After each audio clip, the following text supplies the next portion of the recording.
juste que l'enregistrement démarre. Voilà. Bonjour à tous et tous. Bienvenue donc à ce nouveau webinaire RH. Donc encore en visio ce matin, hein, malheureusement. On ne désespère pas de pouvoir reprendre en présentiel très prochainement. Mais en attendant, on continue de s'adapter et de vous proposer quand même des sujets sur les thématiques. Donc ce matin, donc sur les actes managériaux, qu'est-ce que c'est et comment les rendre plus efficaces. Donc ce webinaire sera animé donc par Pascale Varnier-Girardin que vous connaissez bien maintenant car elle nous accompagne depuis un certain temps et elle sera donc accompagnée de Claire Masson qui est responsable ressources humaines au sein de l'entreprise Gamba-Rota à Vendeuvre. Voilà, donc comme d'habitude, donc merci de bien vouloir donc désactiver vos caméras et micros normalement ce qui est fait. N'hésitez pas tout au long de la présentation, si vous avez des questions, à pouvoir lever la main à l'aide du petit emoji qui est en haut, ou alors à l'aide du chat à poser vos questions. Il n'y a aucun souci, on y répondra au fur et à mesure. Et comme d'habitude, il y aura un temps d'échange avec les deux intervenantes à la fin de cette présentation, si vous souhaitez voilà, de poser plus de questions, et elles seront disponibles pour vous à la fin de ce webinaire. Voilà, et donc on enregistre comme d'habitude pour pouvoir effectivement avoir un replay pour les personnes qui n'auront pas pu participer ce matin, ou vous, si vous souhaitez le revisionner. Et puis on vous enverra le support par mail comme d'habitude. Voilà, je vous souhaite une bonne matinale et puis je passe la main à Pascale. Bonjour à tous, donc Pascale Varnier-Girardin, expert en solutions RH et spécialiste en développement des talents. Je serai accompagnée ce matin donc avec le témoignage de Claire Masson. Quand j'interviens sur des sujets comme ça, je trouve que ça donne beaucoup plus d'intérêt d'avoir des exemples d'actions concrètes mises en place dans les entreprises. Et donc, je remercie Claire d'avoir accepté de se joindre à nous ce matin. Alors, on a mis cette phrase sous forme de question. Bien évidemment, tout le monde sait à quoi correspondent des actes managériaux, et pour autant, quelquefois, on oublie, parce qu'on fait les choses de façon naturelle, on oublie que derrière acte, il y a action, que derrière action, il y a un certain travail à faire, et qu'il est important d'y réfléchir de manière à ne pas faire les choses en pilotage automatique, à moins qu'on soit parfaitement un super expert du sujet. Pour rappel, les matinales RH, ce sont donc des partages d'expériences qui n'ont pas vocation à être des formations en tant que telles.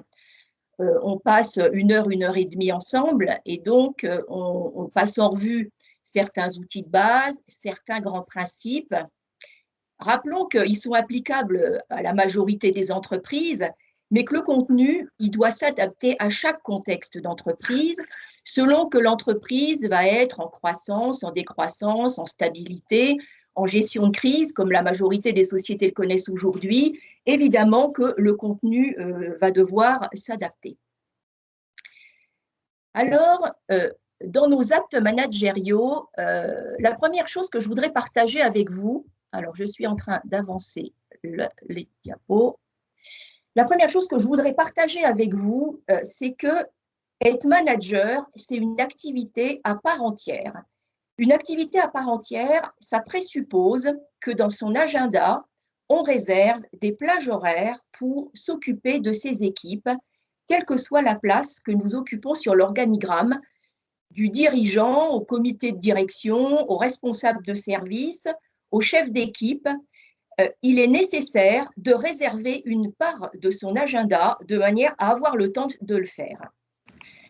Et puis les actes managériaux, plutôt que de les subir, eh bien, quand on choisit ce que nous allons faire ou ne pas faire, parce que bien sûr, il y a certains moments, on peut choisir de ne pas mener certaines actions, mais c'est une façon aussi de relever la tête du guidon et de faire les choses en conscience. Je fais ou je ne fais pas, oui. Pascal, excusez-moi, on ne voit pas défiler votre PowerPoint. Est-ce que vous êtes à la page 6, à la page 3? Non, on est à vos coordonnées. Ah, désolé. Alors, je recommence. Là, ce sont les actes. Là, oui, là, c'est bon. D'accord. Voilà. Donc Okay. là, page 3, oui, c'est bon. Page 3, C'est d'accord. bon pour tout le monde? Voilà, parfait. Excusez-moi. Effectivement, je le faisais avancer à mon écran et ce n'était pas visible. C'est bon. Une autre chose, c'est de savoir distinguer la politique du laisser-faire. Ce que je vais appeler la politique du laisser-faire, c'est on fait un peu comme si on n'avait rien vu, rien entendu, et ça va bien se passer, et on fait confiance à la mode débrouille, et finalement, advienne que pourra. Il faut savoir distinguer cette politique-là de celle de laisser l'autonomie pour faire grandir. Quand on accorde de l'autonomie à nos équipes, mais qu'on sait précisément parce que c'est au milieu d'un cadre, ça fait toute la différence. Et le cadre qu'on apporte à nos équipes, évidemment, il faut qu'il soit clair pour eux et il faut qu'il soit partagé, voire repartagé de manière régulière si le contexte est en train d'évoluer. Enfin, dans les actes managériaux que nous allons choisir, il y a la réflexion, ce que j'ai appelé la posture réflexive dans l'email de présentation pour anticiper les impacts. Bien sûr qu'on ne peut pas tout anticiper, toutes les situations ne sont pas prévisibles, toutes les personnes ne sont pas prévisibles, mais simplement, il y a des choses qui sont quand même des actions récurrentes et qui peuvent nous apporter des informations sur les impacts que nous pouvons avoir.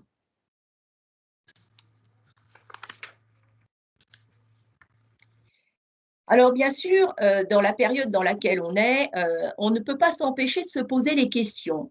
Finalement, ces actes managériaux, est-ce que ce sont les mêmes avant la crise, pendant une crise ou après la crise? Comme je vous l'ai dit tout à l'heure, ça va devoir s'adapter au contexte de l'entreprise. On s'aperçoit aujourd'hui que cette crise sanitaire que nous vivons tous, elle a exacerbé les comportements, elle a rendu plus vulnérables un certain nombre de situations. Et finalement, de laisser faire certaines choses avant la crise qui n'avaient pas de conséquences trop importantes, eh bien aujourd'hui, l'ensemble des entreprises et de la, on va dire, de la communauté RH se dit que nous avons une grande nécessité à piloter de manière serrée tout ce que nous faisons à l'échelle managériale et à l'échelle relationnelle.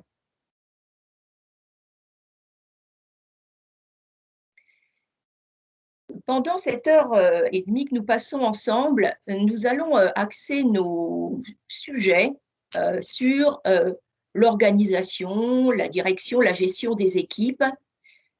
On n'entend pas au travers de ces thématiques aborder l'ensemble des actes managériaux. Nous sommes dans une matinale RH, donc évidemment que tout va être tourné vers la fonction RH au sens large, que ce soit au travers d'une fonction de responsable, de dirigeant ou de responsable RH.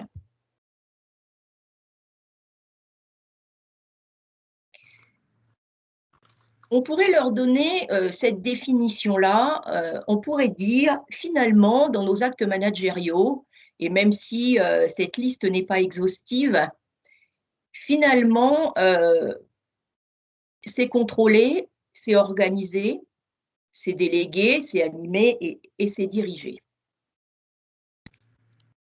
La suggestion pour pouvoir faire vivre l'ensemble des actions qui sont listées à l'écran, je pense que quand on fixe des objectifs avec des collaborateurs et qu'on laisse les collaborateurs proposer une solution, on les met en position d'action. Ils ne sont plus en train d'exécuter simplement des instructions données par un hiérarchique, mais on leur demande de proposer une solution. Bien sûr que cette solution, le manager va la valider.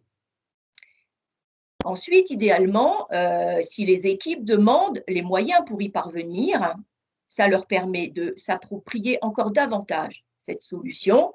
Évidemment, le manager va la valider, l'approuver ou la faire évoluer. Et ensuite, pour responsabiliser notre collaborateur, eh bien, l'idéal, c'est de lui laisser mettre en œuvre la solution qu'il a proposée et charge au manager d'en assurer le suivi. De cette façon, vous aurez contrôlé, vous aurez organisé, vous aurez délégué, animé et vous aurez dirigé. Et le collaborateur qui est en charge du déploiement, eh bien, il sera acteur de sa fonction et vous serez acteur de votre rôle de manager.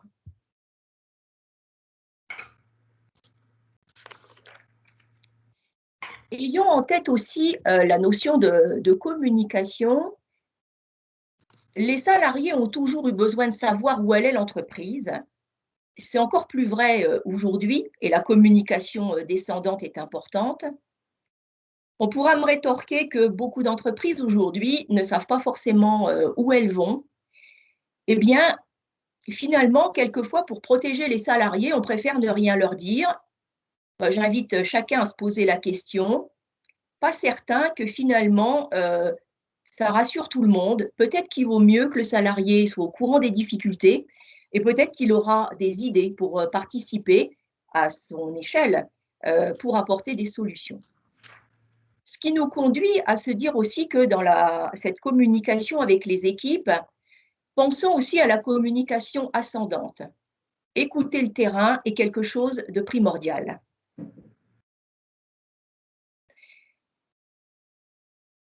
Alors, dans nos actes managériaux, si on cherchait une porte d'entrée, on peut en avoir plusieurs. Tout d'abord, un alignement qui va partir du dirigeant et ensuite une mise en œuvre collaborative ou individuelle, mais on peut aussi partir du manager, du comité de direction, pour ensuite se dire où est-ce qu'on a envie d'aller. En fait, ce que je suis en train d'évoquer, c'est un peu comme un travail de vision stratégique. Quelles sont les perspectives? Alors, le dirigeant peut faire ce travail seul, il peut se faire accompagner par un consultant ou par un homologue, par un collègue, par un autre dirigeant. Il peut également faire ce travail à l'échelle de son comité de direction, de manière à travailler sur cette vision, ces axes stratégiques et ses perspectives moyen et long terme. On pourra me dire que certains managers se retrouvent très éloignés dans leur place sur l'organigramme des instances dirigeantes en raison de la taille de l'entreprise. Effectivement, dans des grands groupes, les managers locaux vont être un peu éloignés des instances dirigeantes à cause de la taille de l'entreprise. Pour autant, il me semble que ça n'empêche pas un manager, à l'échelle de son service, à l'échelle de ce qui dépend de lui, de se poser exactement ces mêmes questions. Où est-ce qu'on va? Quelles sont nos perspectives? Et quelle est notre vision plutôt stratégique pour emmener notre équipe? Une chose est sûre, c'est que dans tout sujet de transformation, projet de transformation, les meilleurs résultats, ce sera les projets portés par les dirigeants. Ils ont plus de latitude, ils ont plus de moyens, donc ce sera nécessairement cela. Mais ça ne veut pas dire que si on est simplement à l'échelle d'un service, il ne faudra pas le faire. Et donc parmi les sujets sur lesquels on commence, on a une partie des collaborateurs qui éprouvent le besoin de connaître les valeurs sur lesquelles va s'appuyer le travail au quotidien, définir les valeurs, travailler avec les équipes pour connaître l'impact que ça amènera dans on va dire, les étapes opérationnelles de chaque salarié est quelque chose d'important. Je vais juste vous donner un tout petit exemple. Si une société dit notre valeur première, c'est le service au client, eh bien, les comportements au quotidien seront différents d'une entreprise qui dirait notre valeur première, c'est notre rentabilité. Il n'y a pas de jugement de valeur, l'une et l'autre ont leurs bonnes raisons d'être et leurs intentions positives, on pourrait dire. Simplement, les comportements au quotidien ne vont pas être les mêmes.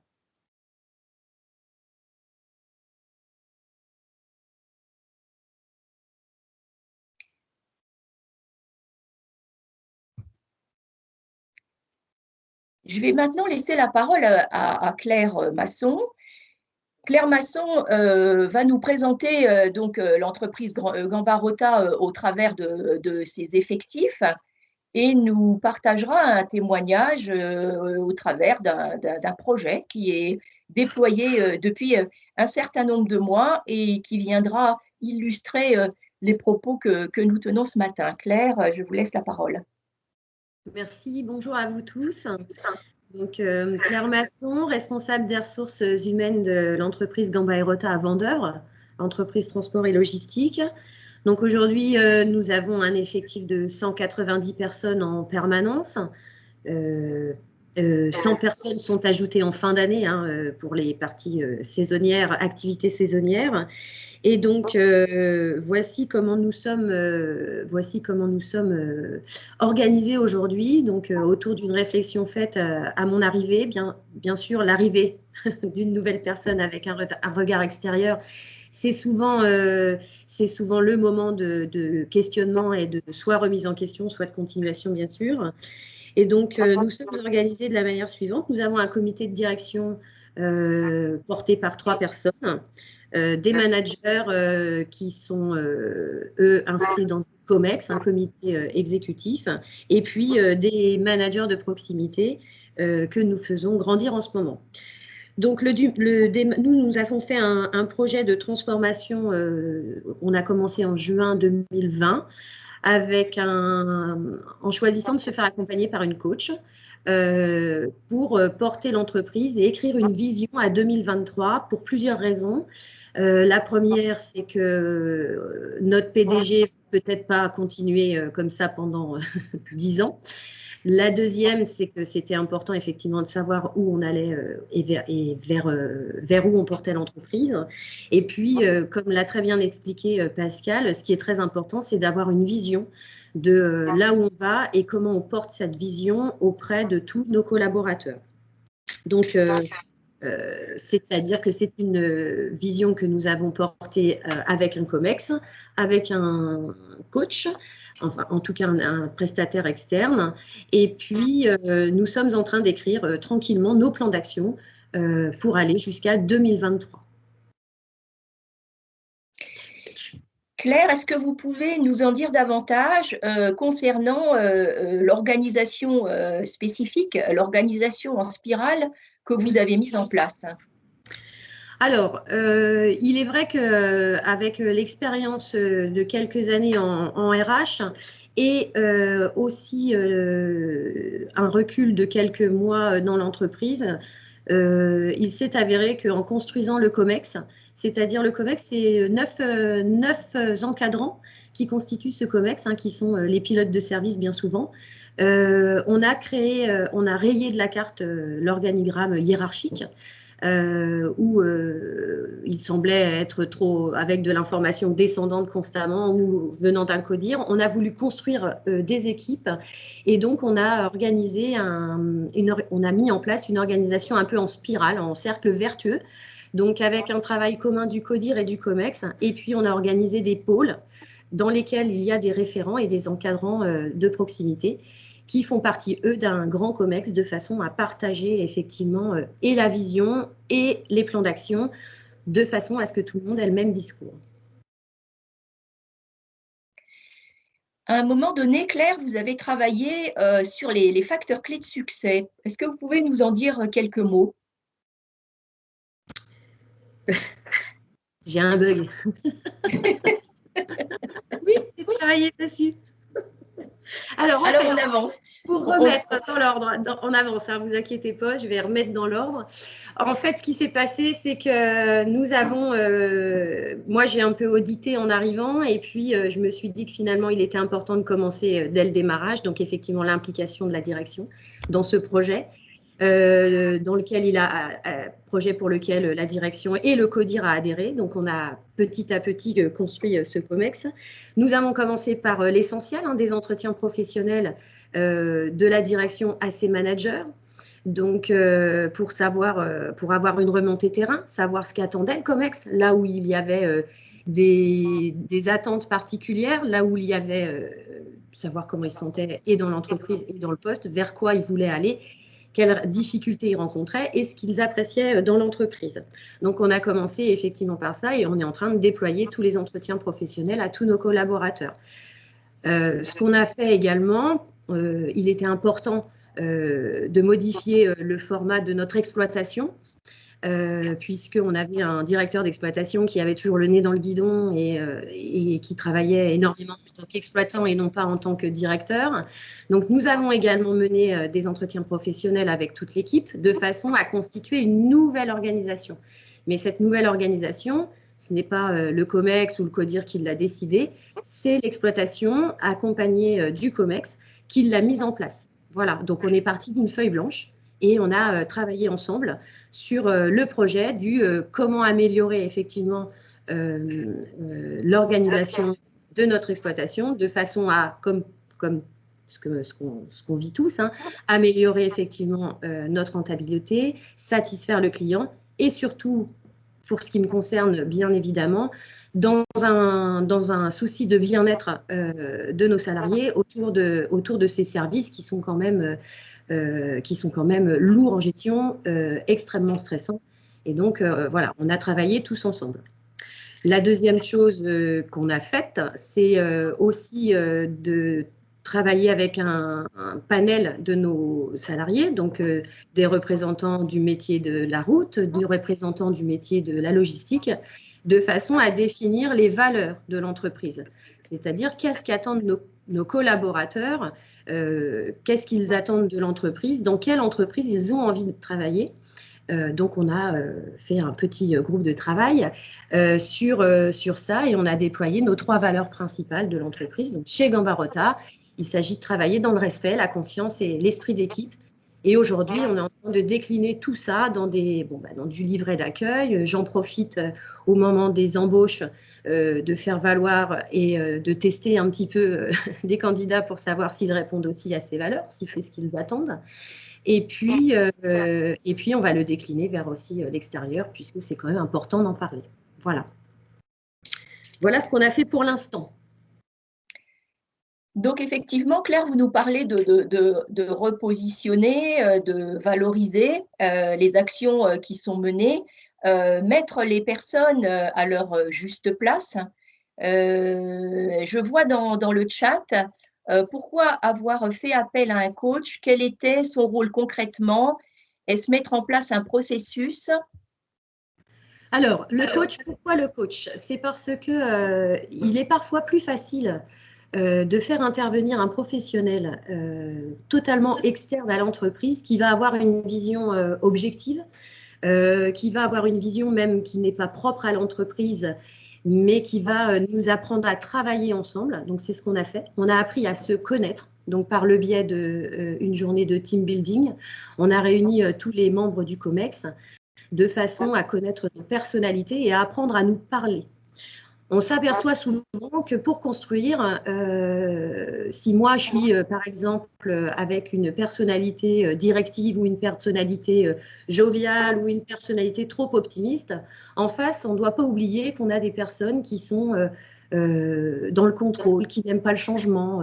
Et donc, il y a une manière de se parler pour pouvoir construire ensemble. Et un coach, en tout cas un prestataire extérieur, ça nous permet de le faire en toute objectivité et en toute construction. Je profite, Claire, pour préciser, si toutefois les personnes qui nous écoutent se posent la question, je ne suis pas la prestataire externe de votre entreprise, je ne la connais d'ailleurs pas. Et donc, le fait que nous témoignons ce matin ensemble n'a pas de lien avec la personne qui a conduit votre projet avec vous. Voilà. Tout à fait. Non, c'est une personne qui était connue, alors c'est pas un choix neutre, hein, c'est une personne qui était connue de Monsieur Gamba, avec qui il avait déjà travaillé pour d'autres projets. Et donc, la confiance s'était installée entre eux, donc ce qui est quand même aussi important. Et c'est pour ça qu'on a travaillé avec elle au mois de juin l'année dernière pour construire ce projet. Nous avons donc avec elle mis en place une journée de team building pour apprendre à se connaître, 2 journées d'écriture de vision sur le projet de l'entreprise à 2023, en y incluant l'écriture de notre projet, où on se voit en 2023, nos ambitions, nos chantiers prioritaires et nos plans d'action, puisqu'on décline comme ça effectivement tout ce qu'il y a à faire, de façon à, comme vous l'avez dit dès le démarrage Pascal, fixer des objectifs à chacun. En fait, on voit que le fait d'avoir travaillé avec des personnes de l'externe vous ont amené une véritable dynamique et qu'en s'ouvrant sur l'extérieur, ça vous a permis de pouvoir porter votre projet. C'est ça. Et on le continue, puisque les prochaines actions vont… donc là, on a beaucoup travaillé sur la partie encadrement COMEX. Donc là, on est en train de former les managers de proximité, hein, ceux qui sont terrain, qui vont nous remonter de l'information, avec qui on partage nos plans d'action et notre vision 2023. Ça veut dire qu'ils sont en capacité d'expliquer aux équipes sur le terrain vers où on va, puisqu'ils connaissent les actions et les plans d'action. Nous sommes en train de former donc, des managers. Donc ça, c'est bon aussi pour la construction d'équipe, hein, puisque pour moi, il est évident qu'on doit travailler à plusieurs et non pas tout seul. Nous avons formé effectivement des tuteurs pour avoir des relais sur les terrains, pour faciliter aussi nos intégrations, puisque dans les actes managériaux, n'oublions pas que, et dans la fonction RH principalement, nos grandes difficultés, ce sont d'intégrer correctement les nouveaux salariés. Et pour des entreprises comme Gamba et Rota qui inséreront 100 personnes en fin d'année, il nous faut quand même des relais. Donc, qu'est-ce que ça amène? Ça amène tout simplement de la reconnaissance à l'autre, qui va, lui, se démener en étant le tuteur, remonter de l'information, se sentir important dans son rôle, et puis porter la bonne parole sur l'entreprise et devenir un ambassadeur. C'est ce qu'on essaye de faire très régulièrement. Donc, nous sommes partis sur une année de formation. J'y intégrerai effectivement le fait d'avoir embauché un chargé de développement de talent qui est là pour former en interne tous nos salariés conducteurs. Hein, il est effectivement moniteur d'entreprise sur la partie conduite, et puis on va le former de façon à ce qu'il devienne moniteur d'entreprise sur la partie logistique. Mais comme il a plusieurs cordes à son arc, on va pouvoir travailler ensemble pour faire du développement personnel dans l'entreprise, amener les gens à parler de plus en plus et construire ensemble. Voilà ce qu'on est en train de mettre en place. Nous voyons donc que vous avez mis en place des formations pour des managers sur les actes clés du management. Vous avez mis en place des formations tuteurs. Vous avez mis en place un formateur interne de manière à professionnaliser l'intégration au poste des nouveaux arrivants. Est-ce que vous pouvez nous parler également des outils d'aide au pilotage que vous êtes en train de mettre en place depuis ce nouveau projet? Oui. Alors, qu'est-ce que je mets comme outil d'aide au pilotage? Analyser et planifier. Des fois, j'ai des bugs, hein, Pascal, je vous jure. Pas de souci, Claire. Alors, je suis… donc, qu'avons-nous mis en place? Donc, ces formations, je reprends hein, dans l'ordre tout ce que nous avons fait effectivement. Donc, des plans d'action pour analyser et pour planifier. Effectivement, j'ai un trou de mémoire. Vous m'aidez? Oui, alors en fait, vous avez mis en place des outils d'aide au pilotage par rapport à votre production. Et vous avez également revu un certain nombre de choses comme des cahiers de consignes, comme des processus logistiques. Ça y est, merci. Ah oui, on a fait une chose importante aussi, on a surtout embauché un responsable QSE qui nous aide. Donc, on est dans une démarche de certification, puisque ça, c'était important de le refaire. On est dans une démarche aussi de labellisation RSE. Et donc, toutes ces démarches nous amènent à travailler effectivement sur des outils de pilotage, avec en premier lieu sur la partie RH, intégration, formation, des livrets d'accueil refondus totalement, des cahiers de consignes pour les conducteurs, refaits complètement également. Nous sommes en train de construire les cahiers de logistique de façon à faciliter la formation des nouveaux arrivants. de façon à ce que ça réponde aussi à nos obligations de productivité, puisque quand on est en fin d'année, il faut quand même travailler assez vite et être assez vite opérationnel. Et nous avons créé toute une batterie de tableaux de reporting, effectivement, chiffrés cette fois-ci, pour remonter à notre direction. Donc là, on est en pleine construction de tout ça avec des prix de revient, des tableaux de prix de revient. On est vraiment sur ces constructions-là en ce moment, avec différents groupes de travail. Vous avez, dans cette ouverture que vous avez aussi sur l'extérieur, vous avez profité de renforcer aussi vos équipes avec quelques alternants, et nous prendrons ensuite la question de Monsieur Alexis Beck que je vois dans le chat. Alors, ce qu'on a fait également cette année, ce qui n'était pas simple, parce que n'oublions pas qu'en période de Covid, on peut pas, c'est difficile d'intégrer quand même beaucoup de personnes. Nous avons fait le choix aussi d'intégrer des alternants cette année. Donc, ils sont 5 chez nous. Nous avons un CAP conducteur, nous avons un alternant ingénieur de la logistique, puisqu'en fait, on a énormément de projets logistiques.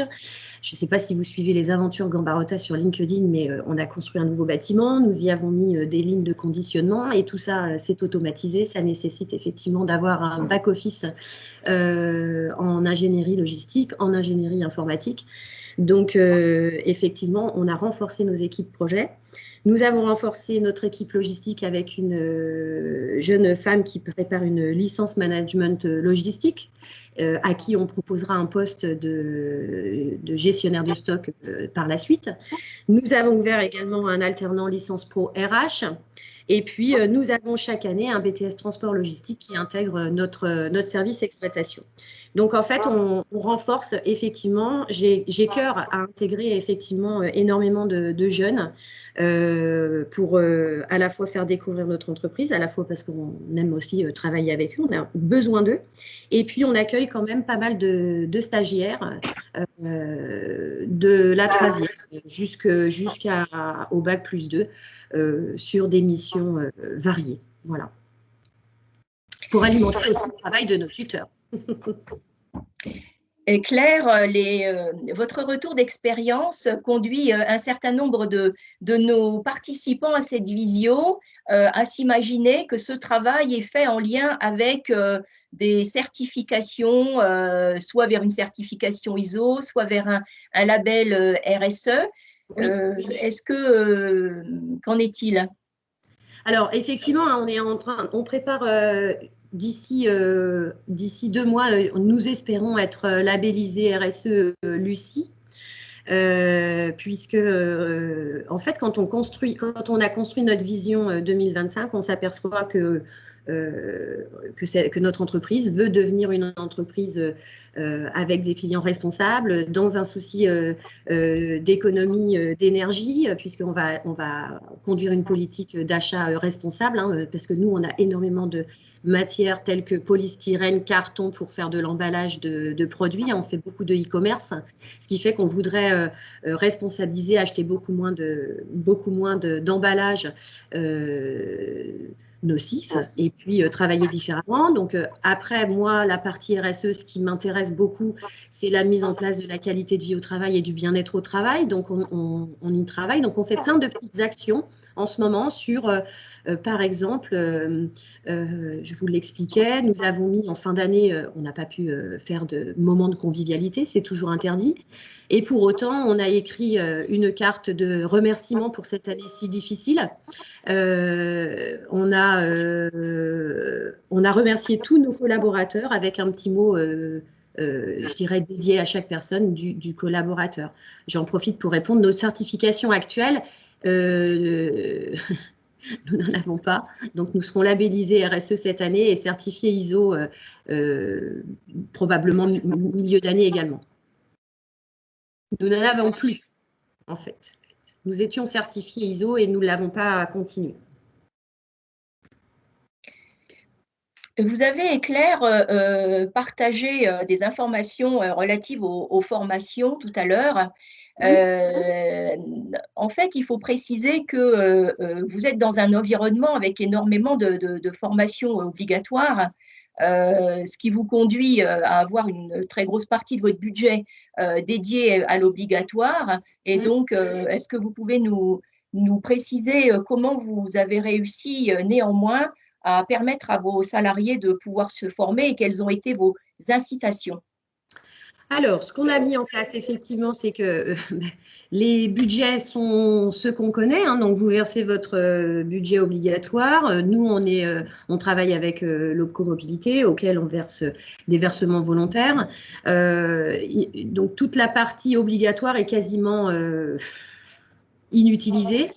Les versements obligatoires, les versements volontaires sont utilisés quasiment pour les certifications obligatoires des conducteurs, hein, à savoir des FCO, des certifications pour matières dangereuses. Une fois que vous avez fait, on a 100 conducteurs, hein, pour information. Et puis, une fois que vous avez mis quelques CACES en place, bon, on s'aperçoit qu'on a mangé le budget. Donc, cette année, on a allongé notre budget. On va dire qu'on a fait du versement plus. Et puis, on va être 2 années comme ça où on va élargir le budget, effectivement. Et puis, ce qu'on a fait, on a, comme tout le monde, hein, des bilans obligatoires ou des entretiens professionnels obligatoires à passer. Et là, on a énormément incité les gens à travailler sur leur CPF, donc à s'inscrire, à y mettre leur compte DIF. Et puis, on a quelques retours. Donc là, on a une dizaine de conducteurs qui se sont inscrits avec leur CPF pour passer soit des CACES, soit des formations attestation, parce qu'ils s'imaginent aussi dans un autre métier d'ici quelques années. Donc, on les accompagne dans ces démarches, on accepte effectivement la prise de congé, on les aide à construire leur dossier et on les incite à manger, et en tout cas à manger leur budget CPF dans une formation qui leur conviendrait. Voilà ce qu'on fait en ce moment également. Donc, pour ça, on leur a mis leur application sur leur smartphone, puisque nos conducteurs ont leur smartphone avec eux, les smartphones d'entreprise. Et puis, pour la partie logistique, on le fait en entretien professionnel. Et on va sur les sites logistiques avec notre ordinateur. Et puis, on construit avec eux leur compte. Et puis, on leur montre comment ça fonctionne et ce qu'ils peuvent envisager de faire. Voilà ce qu'on fait. Alors, je vais avancer la présentation. Donc, parmi un certain nombre d'outils, bien sûr, cette liste n'est pas exhaustive. Vous nous avez parlé d'entretien professionnel, d'entretien d'évaluation. Parmi les préconisations qu'on peut apporter aussi, faire une demi-heure tous les 15 jours avec un membre de son équipe, juste un tête-à-tête planifié, pour faire un point opérationnel. Ça permet de pouvoir maintenir le lien et de continuer à rester aligné. Je vous invite à maîtriser les techniques de feedback. Hein. Rappelons qu'un feedback, on démarre avec du positif, on donne 2-3 axes d'amélioration, on reboucle avec du positif de manière à encourager et à permettre à la personne de savoir si ce qu'elle fait finalement, vous souhaitez l'encourager ou vous souhaitez le voir réajuster et réadapter. Le parler vrai, dire les choses sans agressivité, sans passivité, voilà, dire simplement les choses, sans ironie, sans humour. Moi, je préconise tout le temps de bannir l'humour au travail parce que ça peut être peut-être sympa autour d'une tasse de café, mais ça peut semer beaucoup d'ambiguïté dans des relations de travail de hiérarchique à collaborateur. Et puis, une chose dont on parle assez peu, c'est apprendre à nos salariés, mais peut-être aussi à nos managers, à savoir recevoir des compliments. Vous remarquerez qu'il y a des personnes, quand vous leur faites un compliment, elles sont super mal à l'aise. Ça, c'est parce que dans notre culture, on n'est pas habitué. Et pour autant, si ça devient quelque chose de naturel, là encore, ça permet d'encourager des comportements et de faire évoluer les entreprises et les équipes vers ce que nous attendons. Alors, on a parlé du plan de formation également. Bien sûr, une société qui peut, ne serait-ce qu'en termes de formation courte, permettre à un collaborateur d'aller 1 fois par an, voire tous les 2 ans, en formation, ça redynamise. Et très souvent, alors ce n'est pas du 100%, mais très souvent, les personnes disent, quand je vais 1 à 2 journées en formation, ça m'aère la tête. Je m'aperçois que finalement, dans les autres sociétés, ils ont des problématiques similaires à celles que nous rencontrons. Ça permet de relever le nez du guidon et bien sûr, en plus, ça permet d'apprendre des nouvelles choses. Donc, ça veut dire que la formation, ça n'est pas uniquement pour servir, je vais dire, les intérêts immédiats du contenu, ça a aussi ce que je vais appeler des bénéfices collatéraux qu'il est intéressant de rappeler. Parmi les suggestions également que nous pouvons faire, c'est les entretiens de départ. Ça aide l'entreprise à se remettre en question. Alors, se remettre en question, ça ne veut pas dire se remettre en cause. Se remettre en question, c'est accepter que certaines choses que nous faisions jusqu'à aujourd'hui d'une certaine manière soient faites différemment demain. Et un salarié qui part, a priori, on va considérer qu'il n'a plus rien à perdre, qu'il n'y a pas d'enjeu. Et donc, les salariés qui partent ont une liberté de parole qui permet justement d'avoir des remontées du terrain sur des anomalies, des fonctionnements divers et variés, que ce soit à l'échelle des processus, des fonctionnements, des interactions, des relations. Et très souvent, ce sont les RH qui se chargent de ça. Ça n'est pas obligé de durer très longtemps. En un quart d'heure, 20 minutes, ça permet vraiment de recueillir des informations intéressantes. Et puis, dans le témoignage de Claire, nous avons également entendu, même si ça n'a pas été cité de manière explicite, les outils pour apprendre à se connaître. Les inventaires typologiques de personnalité, il y en a un certain nombre. C'est peut-être des noms qui vous parlent. Processcom, DISC, MBTI, Golden, etc. Il faut avoir en tête que quand on apprend à se connaître, eh bien, on arrive à mieux fonctionner avec les autres et savoir également comment fonctionne un membre de son équipe, bien sûr en toute transparence avec lui. Ça permet également de pouvoir axer certains sujets, soit pour faire évoluer des points qui sont des points de progrès, soit pour pouvoir s'appuyer, je dirais quasiment les yeux fermés sur certaines choses que vous savez acquises. Et ça permet un management individualisé. Et on s'aperçoit que finalement, chaque collaborateur a besoin d'être encadré avec des spécificités qui sont les siennes. Et c'est important de bien les connaître.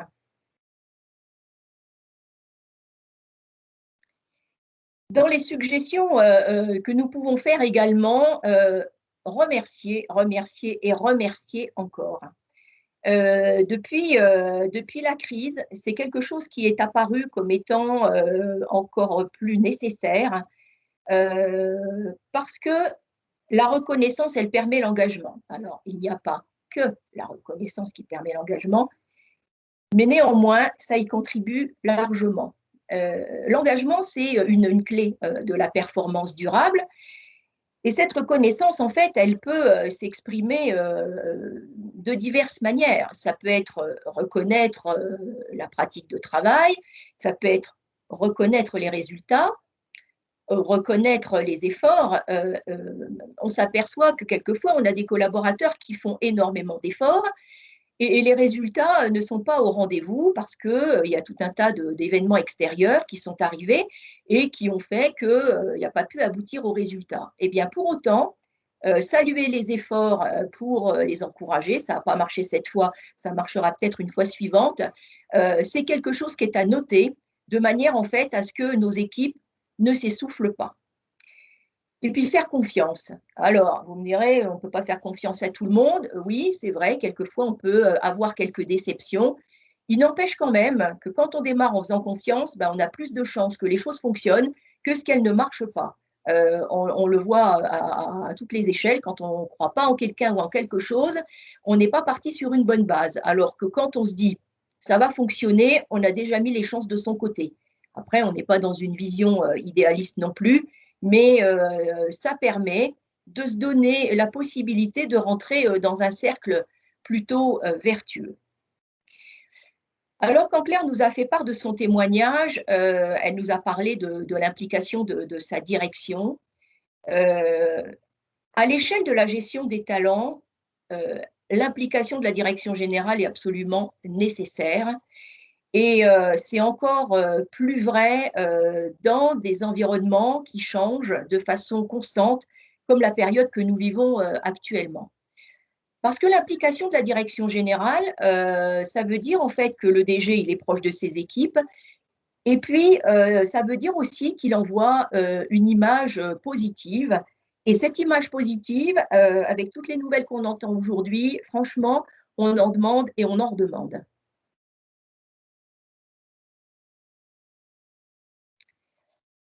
Et je voudrais également vous parler des compétences transversales. On parlait donc des actes managériaux. Alors moi, j'ai envie également de vous parler de la paire de lunettes du manager.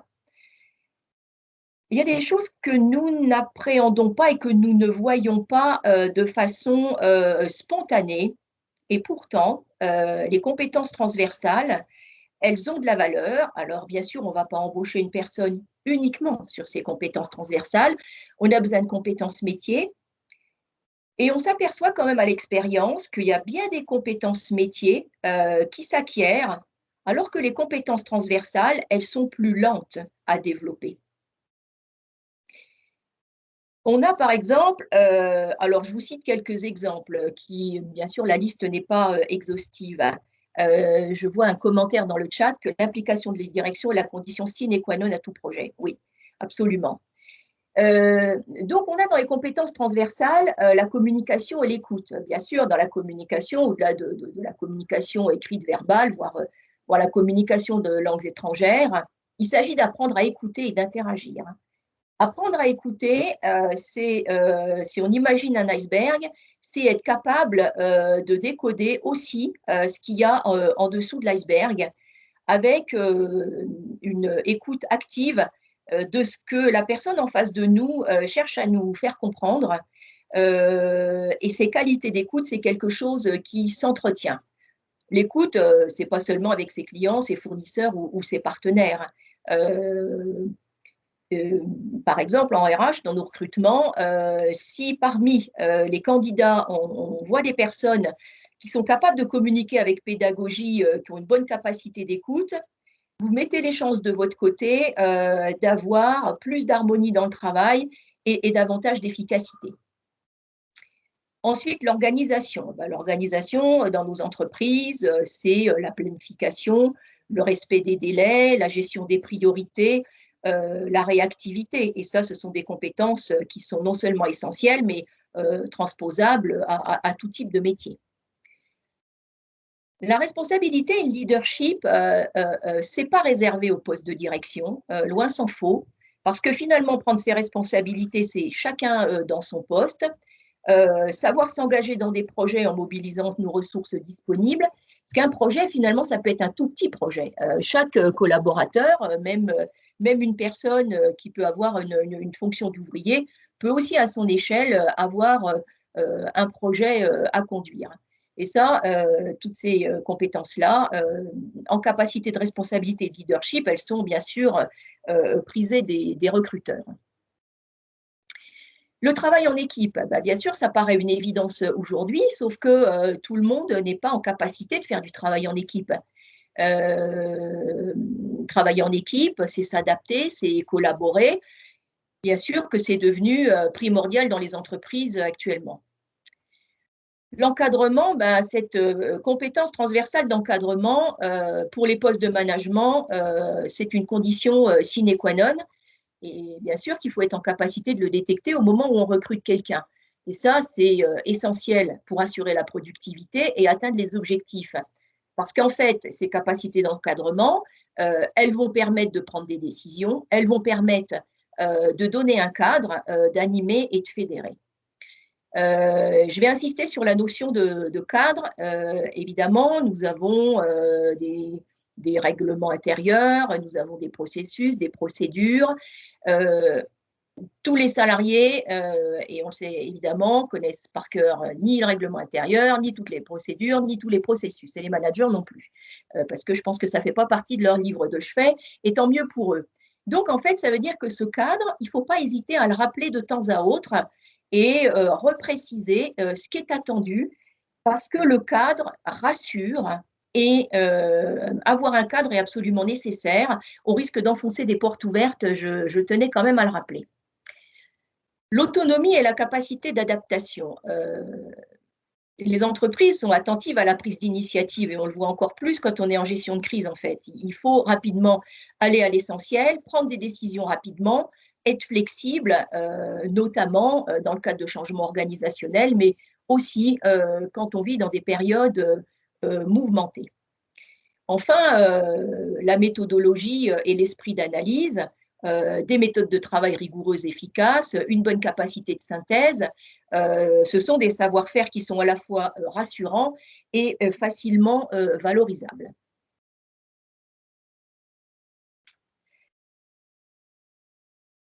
Alors, on parle bien sûr des actes managériaux, mais on ne peut pas parler des actes managériaux et des actions qui les sous-tendent sans parler des compétences clés du manager. Alors, je vous liste un top 10. C'est un top 10.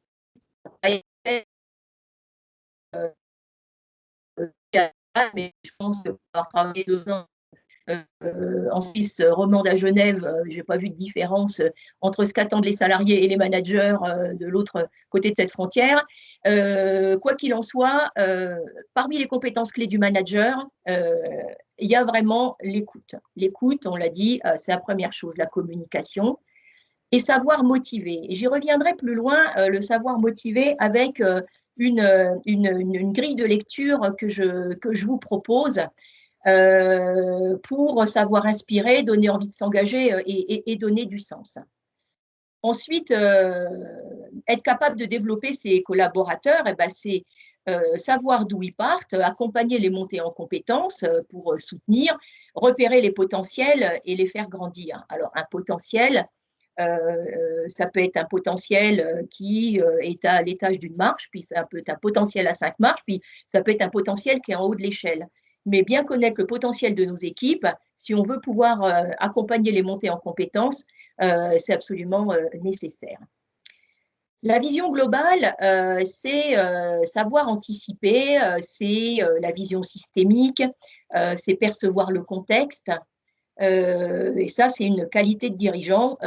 Le sens du détail est important, mais de temps en temps, il faut avoir la capacité à voir les choses avec une vision que j'appellerais une vision hélicoptère. L'exemplarité, ben, ça tombe sous le sens, mais enfin au quotidien, on s'aperçoit que c'est loin d'être une évidence, de respecter les autres, d'avoir de la bienveillance, de respecter les règles et d'être engagé. Savoir et donner du feedback, donc je l'ai évoqué tout à l'heure. Piloter la performance, parce que ben, on est quand même dans l'entreprise, on est avec des choses très concrètes, donc il faut être focalisé sur les résultats, orienté vers les solutions pour fixer les objectifs et pour les suivre. Et puis enfin, le 10, c'est la prise de décision et ce qu'on attend d'un manager, c'est son courage. Et ça, c'est quelque chose qui revient. Oser prendre des décisions et oser prendre des décisions parfois impopulaires, mais le dirigeant et le manager, ils sont là pour arbitrer. Donc, de toute façon, à un moment donné, il faut trancher, mais en étant cohérent. Il faut qu'en fait que les équipes comprennent, même s'ils ne sont pas d'accord avec le dirigeant, le manager, il faut qu'ils comprennent pourquoi telle ou telle décision aura été prise et surtout pas d'aller-retour parce que ça amène du flou et le flou, c'est quelque chose que les salariés détestent. Alors, il y a aussi d'autres compétences clés du manager. Dans l'étude en question, c'était plutôt après les 10 compétences identifiées.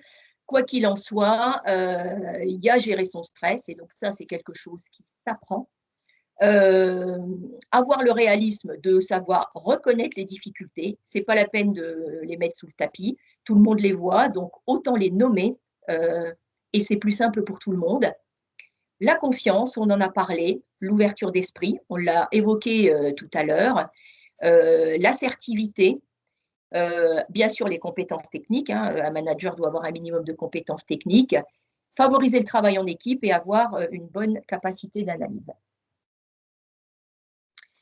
Alors, je reviens sur la motivation. Je vous propose cette petite grille de lecture que je trouve à la fois simple et à la fois très puissante.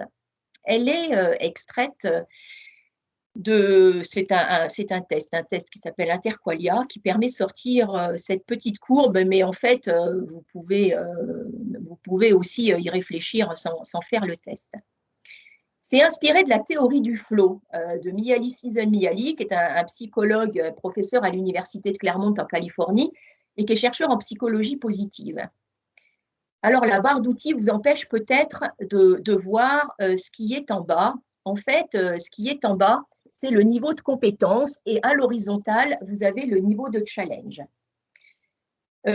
Moins la personne a besoin de compétences ou détient les compétences, et moins le niveau de challenge est élevé, plus la personne va se retrouver en fait avec une indifférence. Certains vous diront, oui, c'est un travail alimentaire. Et puis, au fur et à mesure que le challenge augmente, les enjeux, la pression, le stress, les objectifs, les résultats, si la personne ne détient pas les compétences, à un moment donné, elle va être dans le rouge. Et c'est là qu'elle va être véritablement en stress et qu'elle va ressentir une profonde anxiété. Et là, si vous avez des collaborateurs où vous vous dites, il est dans le rouge, je sens qu'il est dans le rouge, mais je ne sais pas pourquoi.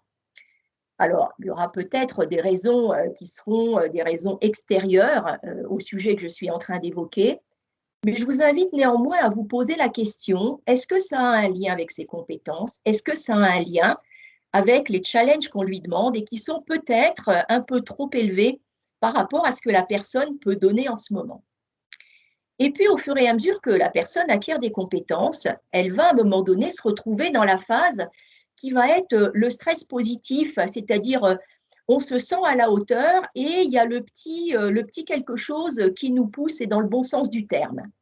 Et au fur et à mesure que les compétences vont s'acquérir, et quand le niveau de challenge va être très en zone de confort, pour la personne, elle va être dans cette zone que Csikszentmihalyi appelle le flow. C'est-à-dire, on sait faire, on se sent bien, il y a un peu de challenge, mais pas trop.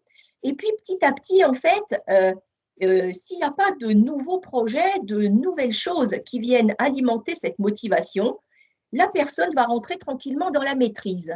Et donc, la maîtrise aussi, hein, c'est très bien, c'est confortable, on ne sort plus de sa zone de confort. Sauf que si on continue en fait à rester dans cette phase-là, à être trop longtemps en zone de confort et il n'y a plus de nouveautés qui arrivent, eh bien, on passe petit à petit dans l'ennui.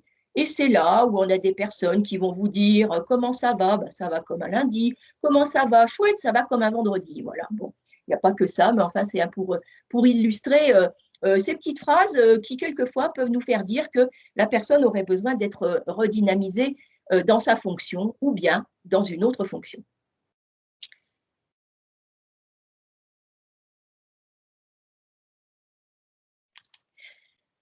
Alors, bien sûr, on est en train de parler d'actes managériaux, de ressources humaines. On va faire aussi un parallèle avec la gestion des talents à l'heure du Covid. Donc, ce que je vous dis là, ça fait partie des études plutôt d'actualité. Une entreprise sur deux estime que la crise sanitaire a eu un impact sur la gestion de ses talents. Bon, ça, c'est presque une évidence parce qu'il y a eu des freins au recrutement et à la formation, il y a eu moins de promotion faute de budget, il y a eu besoin de se réadapter avec le télétravail, et tout ça, ça a conduit à une fatigue accumulée et avec aussi un questionnement sur le futur. Certains salariés se disent finalement, quel est l'équilibre vie pro, vie perso dont j'ai besoin? D'autres se disent, je n'ai plus confiance dans mon entreprise, j'ai envie de la quitter. D'autres sont inquiets sur les perspectives de développement. Et en fait, ce constat-là, et pourquoi je vous en parle, c'est que ça met encore plus en exergue la nécessité d'identifier les talents dans nos structures. Identifier les talents, ça veut dire savoir quels sont les potentiels que nous avons, anticiper les transferts de compétences, anticiper les départs à la retraite, anticiper des congés de maternité, peut-être si on y arrive. Il y a tout un tas de choses en fait sur lesquelles il faut pouvoir permettre d'anticiper les éventuels trous dans la raquette de nos équipes afin de sécuriser la performance de l'entreprise et également pour fidéliser les profils.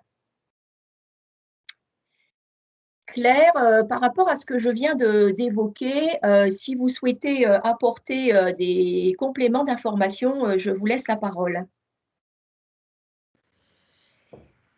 La gestion, alors le Covid, effectivement, on s'est aperçu de plusieurs choses. Nous, ce qui est ressorti, c'est la bienveillance générale. C'est-à-dire qu'on a quand même tous pris soin les uns des autres. On s'est aperçu que chacun avait envie de donner quelque chose à l'entreprise ou à son collègue. Donc, tout le monde a accepté, par exemple, de modifier son poste pour aller travailler sur un autre poste. Tout le monde a pris soin de la santé de son voisin. Il a été quand même très difficile de faire porter le masque. Mais aujourd'hui, on voit effectivement plutôt un élan de bienveillance et de solidarité. Voilà ce qui s'est un petit peu passé pendant la gestion du Covid. Alors, on a un petit peu les retours aujourd'hui, bien évidemment, où on a des gens qui envisagent de quitter l'entreprise parce qu'ils se sont retrouvés trop isolés. Alors, je parle notamment des conducteurs qui ont, eux, vécu des situations particulièrement difficiles en termes d'hygiène, d'alimentation, et donc qui revisitent un petit peu leurs conditions de conducteur et se disent « Ah, bah, peut-être que je ferai autre chose ». D'où la nécessité de les accompagner sur un CPF et puis de leur montrer ce qu'ils peuvent faire et puis peut-être se dire finalement on n'est pas si mal chez Gambarotin. Et vous avez raison sur, moi je m'interroge sur l'équilibre vie pro, vie perso pour toutes ces personnes qui télétravaillent. Alors, pour info, nous, le télétravail, c'est un tout petit peu plus compliqué. On n'en a pas beaucoup. Mais les seules personnes qu'on a pu mettre en télétravail souffrent quand même de cette situation. N'aiment pas trop le télétravail, d'ailleurs. Et s'interroger sur l'équilibre vie pro, vie perso, c'est assez compliqué. En tout cas, je crois qu'il est temps effectivement de voir et d'identifier les talents de nos entreprises. On a quand même besoin de nos collaborateurs. Et ça nous a permis, c'est pour ça qu'au mois de janvier, on a pu mettre en place du tutorat. Donc, on a formé l'équivalent de 10 personnes, 5 personnes en conduite et 5 personnes en logistique, qui nous ont remerciés et qui ont apprécié à la fois la formation reçue, à la fois la reconnaissance dont on a pu faire part et puis qui se sont investis en nous. Ils ont des devoirs. Donc là, on leur fait faire des devoirs et d'ici une quinzaine de jours, on va aller sur le terrain d'ailleurs pour justement contrôler avec eux la mise en place des grilles d'évaluation, des grilles d'intégration et ils sont plutôt contents.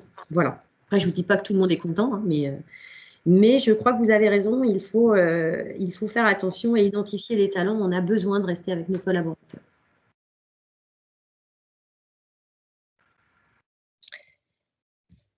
Alors, dans tout ce que nous avons dit, on va se rappeler qu'il n'y a pas d'outil miracle, en fait, pour transformer la manière de piloter, faire grandir les équipes. Par contre, c'est une somme d'actions bien coordonnées et ciblées qui va faire toute la différence. Et on peut aussi d'ailleurs commencer tout de suite au moment du recrutement. C'est que si on considère le candidat au recrutement et le collaborateur comme ayant autant de valeur que nos clients et nécessitant les mêmes investissements et le même intérêt, alors on va contribuer à mettre les chances de notre côté. Je prends toujours l'exemple suivant. On trouve normal dans les entreprises d'avoir des contrats de maintenance pour les machines-outils, d'avoir des contrats de maintenance pour ces véhicules, d'avoir des contrats de maintenance pour ces ordinateurs. Et je pose la question, alors on ne va pas l'appeler contrat de maintenance pour les équipes et les collaborateurs en général, mais on pourrait lui trouver un nom. Et je suis toujours très surprise que ce qui concerne finalement la gestion des talents, c'est considéré comme un coût et rarement comme un investissement. Et je demande simplement finalement d'où ça vient, parce que ce qui fait tourner les entreprises, c'est quand même bien les personnes. Alors, j'en ai terminé avec les informations qu'on souhaitait vous partager ce matin. Donc, la place est à vos questions. Peut-être que si certaines personnes veulent prendre la parole en retirant leur micro parce que c'est plus facile à l'oral que dans le chat. Vous êtes une quarantaine, mais je pense qu'on peut peut-être essayer si certains veulent poser leurs questions à l'oral.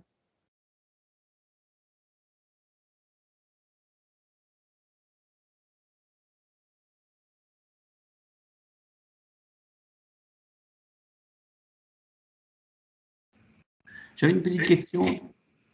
Oui. Vous m'entendez? Oui. Comment accompagner un collaborateur dont, par exemple, le poste évolue et ses compétences, en fin de compte, on arrive à un plafond? Est-ce que vous avez la possibilité de faire de la mobilité interne et de le repositionner horizontalement? Ouais, on y a déjà pensé, mais c'est pas facile parce que, comme toute entreprise, on limite le nombre de personnes, enfin, on optimise. Voilà, donc ça, c'est plus délicat. C'est plus délicat, c'est-à-dire que vous considérez qu'il a atteint ce qu'on appelle son seuil de compétence, si on fait référence au principe de Peter, et vous auriez besoin d'avoir quelqu'un qui a des compétences supérieures, et ce collaborateur est à son plafond, c'est ça? C'est ça, c'est exactement ça, tout en étant bienveillant et bien sûr un accompagnement qu'on a fait, des formations, etc. Mais on s'aperçoit quand même que malgré tout l'accompagnement et qu'on arrive l'entreprise a besoin de grandir sur certains postes, et les personnes qui avaient été identifiées au départ ne sont plus ont du mal, sont réticents au niveau des progressions, etc. quoi. Et la réticence est là. Est-ce que vous l'avez fait avec des formations, genre formation en salle, ou est-ce que vous l'avez fait avec des formations, genre formation sur le terrain, avec des tuteurs? Formation externe, des coachings, aussi du manager auprès du collaborateur. Alors, une personne pose la question, la personne en est-elle consciente? Prend-elle aussi en main son développement personnel, ses missions, accompagnement et feedback? Je pense qu'ils en sont conscients, mais la résistance est là, en fait. À chaque fois qu'on demande à s'élever, en général, les gens ils mettent en avant une résistance, mais c'est très, très humain, en fait. Hein. Eh oui. En fait, ce que vous décrivez là, c'est toute la question des freins. Donc, les personnes se mettent des freins, alors pour des raisons qui leur sont propres et que, en tant que dirigeant ou manager, on ne connaît pas nécessairement. Et puis, quand on a essayé les formations externes, les accompagnements internes, voire des coachings, eh bien, on peut arriver au maximum de ce que l'entreprise a pu accompagner, et auquel cas, l'entreprise peut prendre certaines décisions, ou le collaborateur peut prendre certaines décisions.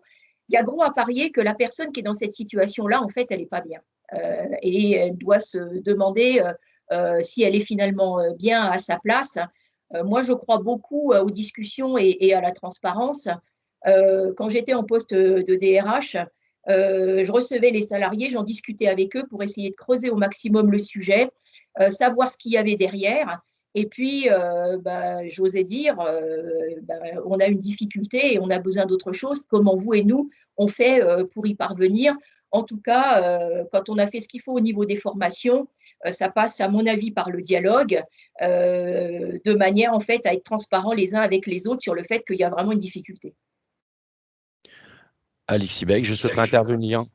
Oui.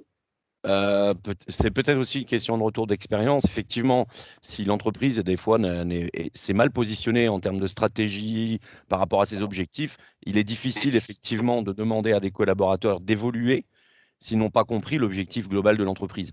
Et donc, on revient à la discussion de départ qui commence par le positionnement de la direction et de l'évolution de l'entreprise. Quand tout le monde a cette vision-là partagée, effectivement, un collaborateur peut comprendre que l'entreprise lui demande d'évoluer parce que l'entreprise évolue et qu'il fait partie de l'entreprise. Après, c'est ce que j'écrivais, il y a une question entre le vouloir et le pouvoir. Et là, c'est toute, je dirais, l'astuce des services RH de mesurer le potentiel de son personnel et de ne pas les envoyer dans des voies de garage, soit parce qu'ils n'en sont pas capables, et ça arrive, soit parce qu'ils ne le veulent pas. Et pour le coup, ne pas vouloir, ça se travaille. Oui. Sandrine souhaitait intervenir? Oui, en fait, je voudrais poser une question à Pascal. En début de présentation, Pascal, vous avez dit laisser faire n'est pas laisser l'autonomie. Est-ce que vous pouvez juste déployer un tout petit peu ce que vous entendez? Quel est le fil entre les deux de votre point de vue? Comment on sait qu'on est en train de laisser faire? Comment on sait qu'on est bien en train de laisser de l'autonomie? Alors, je vais donner une caricature. Oui. Ce que je considérais comme étant la politique du laisser-faire qui peut conduire à des difficultés, c'est un manager qui ne reçoit jamais en entretien ses équipes, qui ne fait pas d'entretien individuel, qui n'a pas fixé d'objectifs, qui n'a pas reconsulté la fiche de poste et il n'a peut-être même plus en tête ce qui est demandé à la personne. C'est-à-dire, on se dit bonjour le matin, on se dit au revoir le soir, mais entre les deux, finalement, le rôle de manager est totalement inexistant. C'est ça que j'appelle une politique de laisser faire qui, pour moi, n'est pas un rôle de manager. Alors qu'on peut tout à fait être dans une option à dire on a défini le cadre ensemble, on a défini les objectifs, le collaborateur y a participé, on se voit régulièrement pour faire le point, on fait un entretien chaque année. Donc, en fait, il y a un cadre qui est rappelé et c'est l'autonomie au milieu du cadre. Et ça, c'est quelque chose qui fait grandir les personnes. Est-ce que j'ai été claire, Sandrine? Oui, c'est bien, c'est très bien. Et si je peux me permettre, sauf s'il y a beaucoup de gens qui veulent parler, par rapport à la question de M. Guzman, moi j'ai eu exactement cette expérience-là en entreprise en tant que j'étais chef de service. Et effectivement, comme vous disiez au départ, j'ai conduit les changements avec l'équipe. Il y avait des changements radicaux à faire, c'est expliquer où on doit aller parce que notre direction nous le demande et construire ensemble comment on y va. Et c'est incroyable tout ce que l'équipe peut amener à ce moment-là, comment ils sont créatifs. Donc, retour d'expérience, c'est sûr que si on fait ça, ça marche. Et puis, si on se dit les choses, une fois qu'elles sont dites, le sac est moins lourd. Voilà, juste un petit témoignage. Je quitte le micro là. Merci de ce témoignage. Alors moi j'avais une question par mail, Pascal, que j'ai reçue parce que la personne n'arrive pas à la formuler dans le chat. Oui. Donc je vous la livre. Donc nous rencontrons assez souvent une problématique de positionnement des cadres intermédiaires. Ils sont 22 entre le CODIR et les équipes. Certains ont des difficultés à se retrouver aux bons endroits entre les deux, parfois trop proches des collaborateurs, pensant qu'être copain ça aide. Parfois un manque de relais de la parole de la direction. Manque de remontée terrain au CODIR. Nous allons mettre en place un coaching, comme Madame Masson, par un extérieur. Nous n'avons pas trouvé réellement de définition du cadre. Je suis intéressée par un exemple d'outil de pilotage évoqué qui ne serait pas trop lourd et les coordonnées de Madame Masson si elle le veut bien. Voilà. Alors, je peux répondre à cette question-là par rapport à voilà. Si j'étais, alors je vais vous répondre comme ça. Voilà. Si j'étais DRH en poste et qu'on vienne me solliciter pour ce type de sujet, qu'est-ce que je répondrais? Je ferais un diagnostic avec une cartographie des personnes pour arriver à les positionner par rapport à une grille et me dire qui est plutôt très copain, qui est plutôt très éloigné, qui est plutôt dans la convivialité, qui est plutôt dans objectif-résultat, de manière en fait à arriver à me représenter l'ensemble de ma population.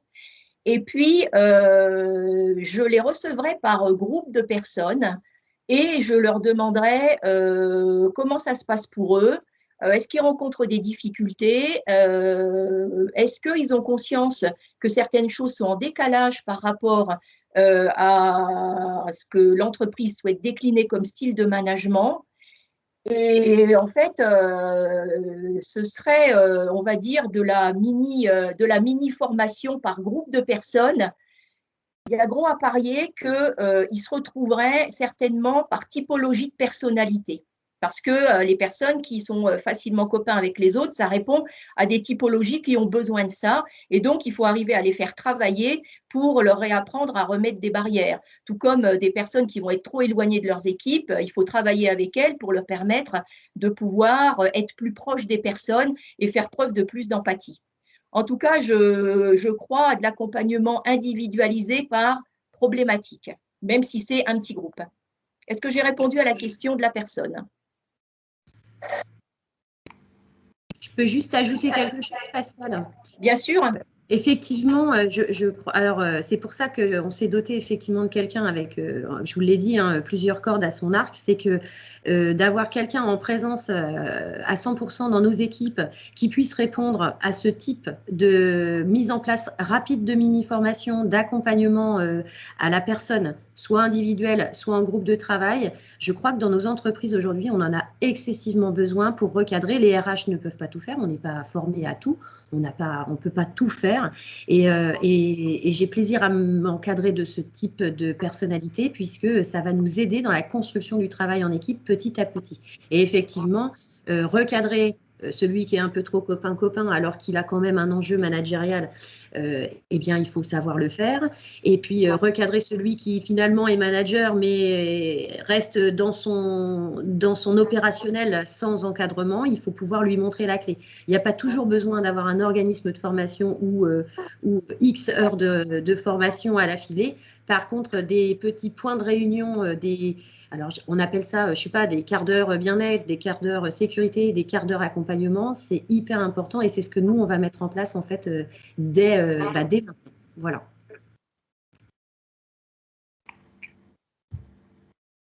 Est-ce qu'il y a d'autres questions? Belkader, moi j'ai une question pour madame qui a été accompagnée par une équipe, par un coaching. Quel était l'objectif concret de départ et à l'arrivée, quel a été le résultat? Est-ce que votre structure a atteint ses objectifs à l'issue de l'intervention du coach? Alors, cette personne, nous l'avons décidé en fait avec la direction. Quand j'ai pris mon poste, effectivement, on fait une cartographie, on regarde un peu ce qui se passe, les usages, les façons de travailler, les habitudes. C'est terrible les habitudes dans une entreprise. Et puis, ce qu'il faudrait peut-être proposer à mettre en place pour dynamiser, rendre agile, puisque parfois les habitudes nous rendent un peu fixes. Et puis, on ne peut plus travailler autrement. Donc, on a fait, moi, j'ai fait un relevé voilà, à mon PDG en lui disant j'estime qu'il y a ça qui pourrait être amélioré, ça. Et puis, je lui ai posé surtout une question, mais vous, Gambarota, dans 3 ans, qu'est-ce que ça va donner? Ou dans 5 ans, qu'est-ce que ça va donner? Et c'est parti de là, en fait. Hein, c'est qu'est-ce qui va se passer, nous, dans 5 ans, avec un PDG qui a déjà un âge qui pourrait être celui d'un départ en retraite. Voilà. Donc ça, c'est le point de départ. Il rêvait d'avoir un COMEX autour de lui, c'est-à-dire des pilotes terrain pour lui remonter de l'information. Donc, ça a fait partie aussi du deuxième objectif fixé. Et puis, alors, est-ce que tout est calé aujourd'hui? Non, on est encore en pleine construction. Par contre, le COMEX est calé, le grand COMEX est calé. On a tous nos plans d'action, on a tous nos objectifs et ce qu'on a fixé, ce sont des réunions très régulières qu'on tient pour avancer. Donc, on sait où on va. Là, je peux vous dire que l'objectif atteint, c'est qu'on sait où on va. Voilà. Et on est en train de le partager à toutes nos équipes petit à petit. J'ai répondu à votre question? Oui, merci. Merci.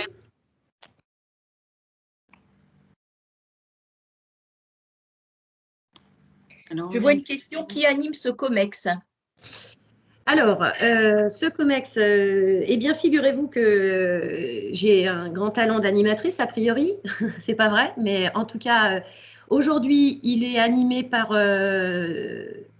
en fait, j'orchestre le pilotage de la réunion, la fréquence, l'ordre du jour et puis la présence de chacun. Et après, je donne un guide pendant cette réunion, mais il y a un thème par réunion et chaque groupe de travail est responsable de l'animation de ce COMEX. Voilà. En fait, je fais le facilitateur et puis les groupes de travail interviennent.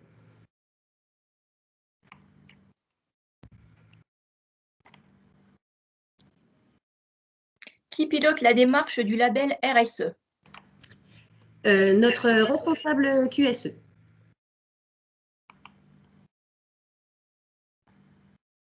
Je crois que Sandrine a relevé la main, il me semble.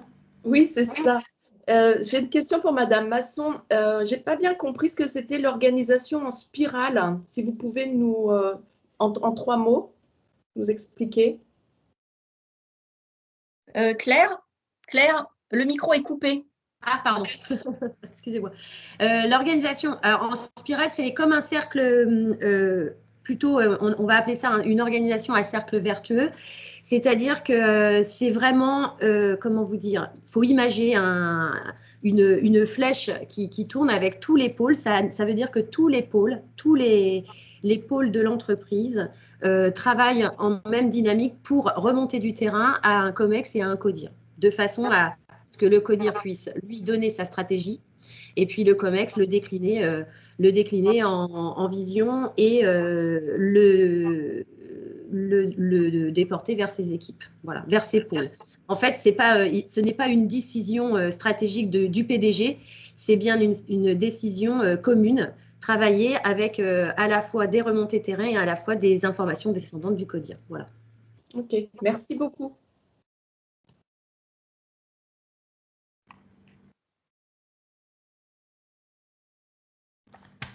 Est-ce qu'il y a d'autres questions?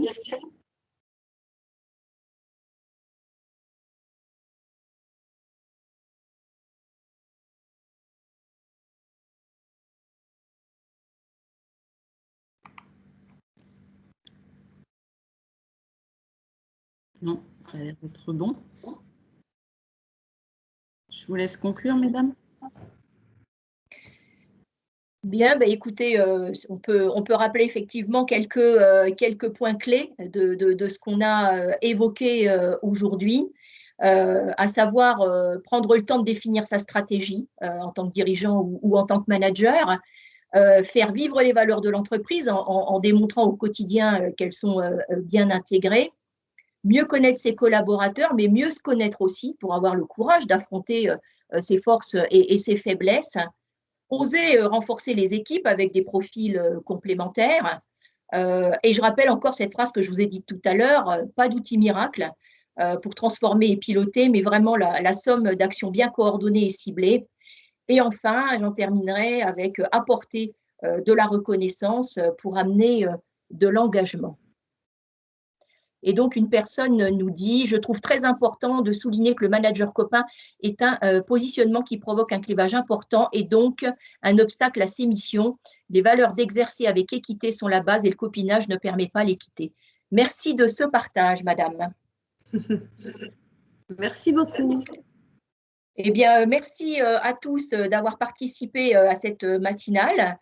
Et puis, n'hésitez pas à nous faire part de vos commentaires, axes d'amélioration dans le questionnaire que Caroline Legère va vous adresser, comme à l'issue de chacune des matinales. Merci à tous. Bonne journée, bonne continuation. Merci, bonne journée. Merci Claire pour la qualité de vos interventions respectives et merci à toutes et tous. Une bonne journée et puis à très bientôt. On vous envoie donc, comme d'habitude, donc le support et le replay. À très bientôt. Merci beaucoup. Caroline, juste la personne qui voulait